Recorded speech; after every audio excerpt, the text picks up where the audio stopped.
Hi hello ವೀಕ್ಷಕರೇ, ಇವತ್ತಿನ episode ನಲ್ಲಿ ಬಿಗ್ ಬಾಸ್ ಮನೆಗೆ ಎಂಟ್ರಿ ಕೊಟ್ಟ ಫ್ಯಾಮಿಲಿ ಯಾವುದು ಮತ್ತು ಯಾರೋ ಒಬ್ರು ತಮ್ಮ ಟಗರು ಮರಿ ಕಳೆದಿದೆ ಎಂದು ಹುಡುಕೋತಾ ಬಿಗ್ ಬಾಸ್ ಮನೆಗೆ ಬಂದಿದ್ದಾರೆ.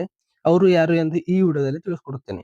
ನೀವಿನ್ನು ಮೊದಲ ಬಾರಿಗೆ ನಮ್ಮ ಚಾನಲ್ ಅನ್ನು ನೋಡುತ್ತಿದ್ದರೆ ನಮ್ಮ ಚಾನಲ್ ಅನ್ನು ಸಬ್ಸ್ಕ್ರೈಬ್ ಮಾಡಿ ಮತ್ತು ವಿಡಿಯೋ ಇಷ್ಟವಾದರೆ ಒಂದು ಲೈಕ್ ಕೊಡಿ.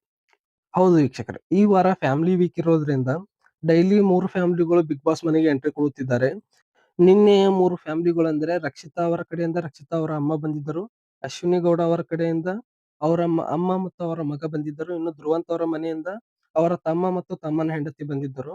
ನಿನ್ನೆ 3 ಫ್ಯಾಮಿಲಿಗಳು ಇವಾಗಿವೆ ಮತ್ತು ಇವತ್ತಿನ 3 ಫ್ಯಾಮಿಲಿಗಳಲ್ಲಿ ಮೊದಲನೇ ಫ್ಯಾಮಿಲಿ ಯಾವುದು ಬಿಗ್ ಬಾಸ್ ಮನೆಗೆ ಕಾಲಿಟ್ಟಿದ್ದಾರೆ ಎಂದು ನೋಡುವುದಾದರೆ, ವೀಕ್ಷಕರೇ, ಬಿಗ್ ಬಾಸ್ ಮನೆಗೆ ಒಬ್ಬ ವ್ಯಕ್ತಿ ನನ್ನ ಟಗರು ಕಳೆದಿದೆ ಎಂದು ಹುಡುಕೋತಾ ಬಿಗ್ ಬಾಸ್ ಮನೆಗೆ ಬಂದಿದ್ದಾರೆ. ಆ ವ್ಯಕ್ತಿ ಯಾರು ಎಂದು ನೋಡುವುದಾದರೆ, ನೀವು ಇಷ್ಟು ದಿನ ಕಾದಿದ್ದ ಫ್ಯಾಮಿಲಿ ಈಗ ಬಂದಿದೆ ಅಂತಾನೆ ಹೇಳಬಹುದು. ಅದೇ ಗಿಲ್ಲಿ ಅವರ ಫ್ಯಾಮಿಲಿ ಆಗಿದೆ. ಹೌದು ವೀಕ್ಷಕರೇ, ಗಿಲ್ಲಿ ಅವರ ಫ್ಯಾಮಿಲಿ ಇವತ್ತಿನ ಎಪಿಸೋಡ್ ನಲ್ಲಿ ಮೊದಲನೇ ಫ್ಯಾಮಿಲಿ ಆಗಿ ಎಂಟ್ರಿ ಕೊಟ್ಟಿದ್ದೇನೆ ಅಂತಾನೆ ಹೇಳಬಹುದು. ಗಿಲ್ಲಿ ಫ್ಯಾಮಿಲಿಯಿಂದ ಅವರ ಅಪ್ಪ ಮತ್ತು ಅಮ್ಮ ಇಬ್ಬರು ಬಂದಿದ್ದಾರೆ. ಗಿಲ್ಲಿ ಫ್ಯಾಮಿಲಿಯಿಂದ ಮೊದಲು ಅವರ ಅಪ್ಪ ಅವರು ನನ್ನ ಟಗರು ಕಳೆದಿದೆ ಎಂದು ಹುಡುಕೋತಾ ಬರುತ್ತಾರೆ. ನಂತರ ಅವರ ಅಮ್ಮ ಅವರು ಬಿಗ್ ಬಾಸ್ ಮನೆಗೆ ಕಾಲಿಟ್ಟಿದ್ದಾರೆ ಅಂತಾನೆ ಹೇಳಬಹುದು.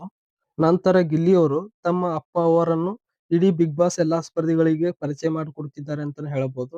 ಈ episode very high level comedy ಇದೆ ಅಂತಾನೆ ಹೇಳಬಹುದು. ಗಿಲ್ಲಿ ಅವರು ತಮ್ಮ ತಂದೆ ತಾಯಿಯನ್ನೇ ಬಿಟ್ಟಿಲ್ಲ ಕಾಲು ಎಳೆಯೋದು, ಹಾಗಾಗಿ ಗಿಲ್ಲಿ ಅವರು ಕಾಮಿಡಿ ಮಾಡುತ್ತಿದ್ದಾರೆ. ನಂತರ ಗಿಲ್ಲಿಯವರ ತಾಯಿ ಗಿಲ್ಲಿಯನ್ನು ಎಣ್ಣೆ ಹಚ್ಚಿ ಸ್ನಾನ ಮಾಡುತ್ತಾರೆ ಮತ್ತು ಒಂದು ಮದುವೆ ಮಗನ ರೀತಿ ಗಿಲ್ಲಿಯನ್ನು ರೆಡಿ ಮಾಡುತ್ತಿದ್ದಾರೆ ಅಂತ ಹೇಳಬಹುದು. ವೀಕ್ಷಕರೇ, ಇದಾಗಿತ್ತು ಇವತ್ತಿನ ಎಪಿಸೋಡ್ ನಲ್ಲಿ ಬಂದ ಮೊದಲನೇ ಫ್ಯಾಮಿಲಿ ಬಗ್ಗೆ ಮಾಹಿತಿ. ಈ ವಿಡಿಯೋ ಇಷ್ಟವಾದರೆ ಒಂದು ಲೈಕ್ ಕೊಡಿ ಮತ್ತು BBK Twelve ಲೈವ್ ಅಪ್ಡೇಟ್ ಗಾಗಿ ನಮ್ಮ ಚಾನಲ್ ಅನ್ನು ಸಬ್ಸ್ಕ್ರೈಬ್ ಮಾಡಿ ಮತ್ತು ನೀವು ಇನ್ನು ಯಾರ ಫ್ಯಾಮಿಲಿಗೆ ವೇಟ್ ಮಾಡುತ್ತಿದ್ದೀರಿ ಅಂತ ಕಮೆಂಟ್ ಮಾಡಿ. ಧನ್ಯವಾದಗಳು.